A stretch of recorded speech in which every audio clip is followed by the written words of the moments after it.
بسم اللہ الرحمن الرحیم۔ السلام علیکم ورحمۃ اللہ وبرکاتہ۔ پرسفون رضوی ایک پارٹی گرل تھی۔ ان کے ویکینڈ کلبوں میں پارٹی کرتے گزرتے تھے، لیکن وہ اس زندگی سے خوش نہیں تھی۔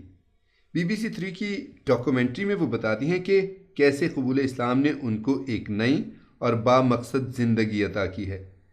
جب میں نوجوان تھی تو میں ایک بہت لاپرواہ اور بے ہنگم انسان تھی۔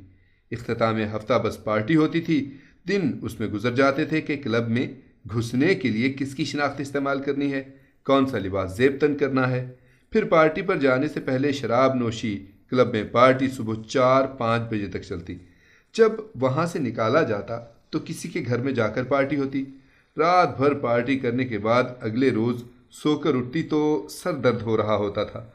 مجھے یاد ہے کہ میری کئی بار لڑکیوں سے لڑائی ہوئی اور مجھ پر جلتے ہوئے سگریٹ بھی پھینکے گئے، لیکن جب یہ سب کچھ حد سے بڑھ گیا تو پھر اسے رکنا ہی تھا۔ میں ایسے حالات سے گزر رہی تھی جو جذباتی طور پر بہت تھکا دینے والے تھے۔ میں ان حالات سے فرار کے لیے شراب کا سہارا لے رہی تھی۔ میری زندگی بے مقصد تھی۔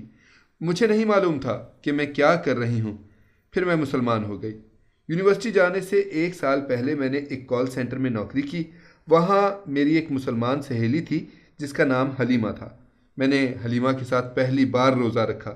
یہ مذہب اسلام سے میری پہلی مدبھڑ تھی۔ جب میں نے پہلی بار روزہ رکھا تو میں اسلام قبول کرنے کے بارے میں نہیں سوچ رہی تھی۔ روزہ تو میں نے خود کو چیلنج کرنے کے طور پر لیا تھا۔ میں نے سوچا روزے صرف 30 ہی تو ہیں، میں بھی روزہ رکھ سکتی ہوں۔ جب میں نے روزے رکھنے شروع کیے تو میں اس وقت بھی شراب نوشی کر رہی تھی، پارٹیوں میں بھی جاتی تھی، لیکن پھر مجھ میں تبدیلی آنا شروع ہوئی۔ پھر مجھ میں ایسے خیالات ابھرنے لگے کہ میں اس سے بہتر ہوں جو میں اب ہوں۔ 1 مہینے کے روزوں نے مجھ میں اخلاص اور تشکر کے جذبوں کا جنم دیا۔ روزوں کے تجربے نے مجھے ذاتی تحفظ کا ایک ایسا پیکج فراہم کیا جس کی مجھے اشد ضرورت تھی۔ یہ وہ موقع تھا جب میں اسلام کی طرف راغب ہوئی۔ جب میں بڑی ہو رہی تھی تو ہم باقاعدگی سے سنڈے اسکول جاتے تھے۔ میرے والدین اور میری بڑی بہن چاہتی تھی کہ مجھے اپنے عقیدے کا پتہ ہو۔ میرے والد ایک سیاہ فام برطانوی شہری ہیں جو ہمیشہ چرچ جاتے تھے۔ میری والدہ چاہتی تھی کہ مجھے اپنے عقیدے کے بارے میں معلومات ہوں، لیکن انہوں نے مجھے کبھی مجبور نہیں کیا۔ والدین کو ڈر تھا کہ ان کی بیٹی بدل جائے گی، لیکن ان کی بیٹی پہلے سے زیادہ مؤدب اور ہمدرد ہو گئی ہے۔ یونیورسٹی کے پہلے سال میں اسلام کے بارے میں تحقیق کر رہی تھی اور میں سنجیدگی سے اسلام قبول کرنے کے بارے میں سوچ رہی تھی۔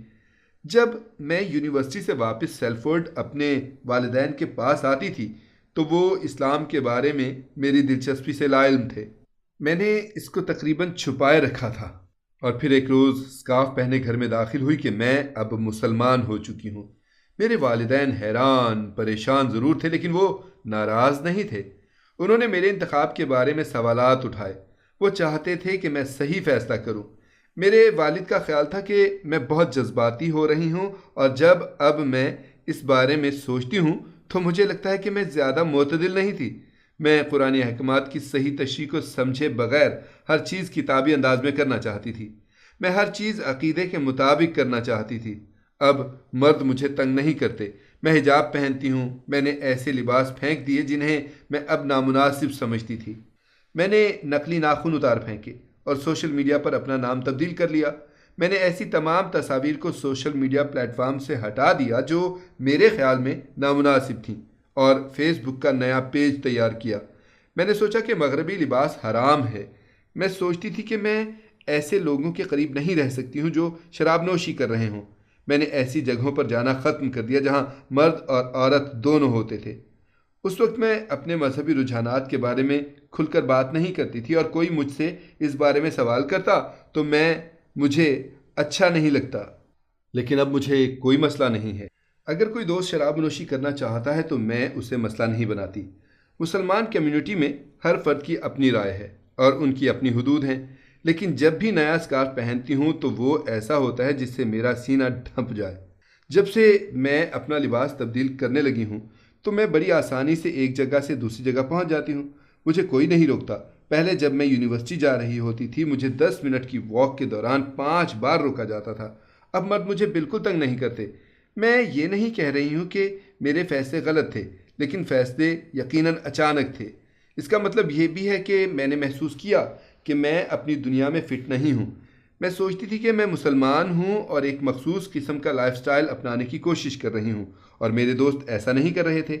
میں ابھی یونیورسٹی میں ہی تھی جب میں نے باقاعدہ طور پر اسلام قبول کیا۔ میں نے اس کی کوئی منصوبہ بندی نہیں کی تھی۔ میں ایک روز سیلفورڈ کی مسجد میں امام کے لیے کچھ سوالات لے کر گئی۔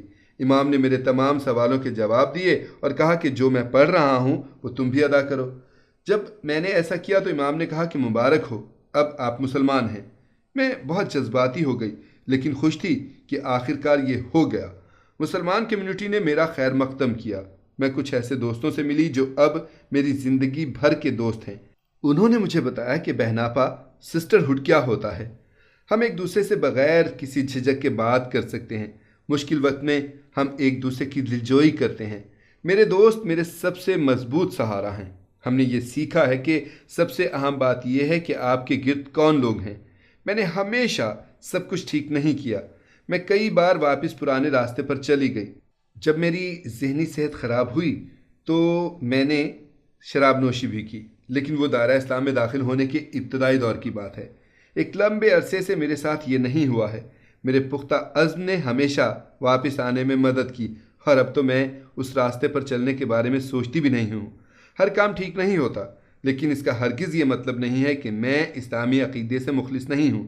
میرے والدین میرے بہت مددگار ہیں۔ انہوں نے کئی بار میرے ساتھ روزہ بھی رکھا ہے۔ ان کا واحد خدشہ یہ تھا کہ ان کی بیٹی شاید وہ نہ رہے جسے وہ جانتے تھے، لیکن اب وہ برسوں سے دیکھ رہے ہیں کہ ان کی بیٹی وہی ہے، لیکن دوسرے روپ میں، جو پہلے سے زیادہ مؤدب، پرسکون اور اپنے آپ پر مہربان، اور اس حقیقت سے آگاہ ہے کہ آپ کے اقدام سے آپ کے ارد گرد کے لوگ کیسے متاثر ہوتے ہیں۔ میرے خیال میں میری ماں میرے لیے ایسا لباس تیار کرنے کا چیلنج قبول کرتی ہے جو میرے لیے قابل قبول ہو۔ میری ماں میری پرسنل سٹائلسٹ ہے۔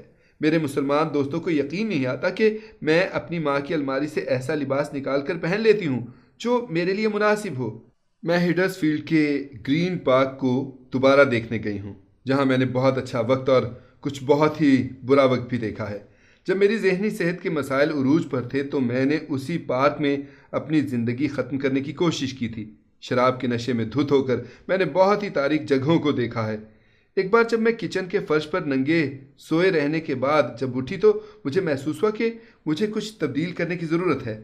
میں شراب کے نشے میں بہت آگے چلی گئی تھی۔ یہ میرے لیے جہنم بن چکا تھا۔ میں اسی لیے کہتی ہوں کہ اسلام نے میری زندگی بچائی ہے۔ اب میں تاریک لمحات سے بہتر طور پر نمٹ سکتی ہوں۔ اگر میں مسلمان نہ ہوتی تو میں اس طرح اپنی ذہنی جسمانی صحت کے مسائل پر قابو نہ پا سکتی۔